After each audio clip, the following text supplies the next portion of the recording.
অনেকদিন পর না আমার বাড়িতে একটা জিনিস এসেছে, তোমাদেরকে দেখাচ্ছি আর তোমরা একটু বলবে। হ্যাঁ, আমি কিছু কিছু জানি আর কিছু কিছু যদি বাকি থাকে তোমরা সেইগুলো একটু বলে দেবে যে কী করতে পারি এই জিনিসগুলো নিয়ে।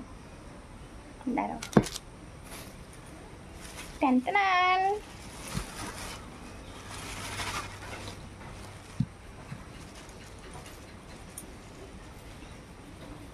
এই যে এইগুলো কি করে রান্না করি বলো তো? এটা হচ্ছে চিংড়ি মাছের মালাইকারি, চিংড়ির ভাপা, এঁচোড় চিংড়ি,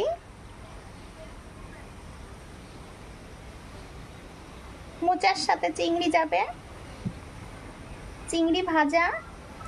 যা, চিংড়ি ভাজা হয়তো হবে না, পড়ে গেল। ঠিক আছে, আর একটা নিলাম চিংড়ি ভাজা।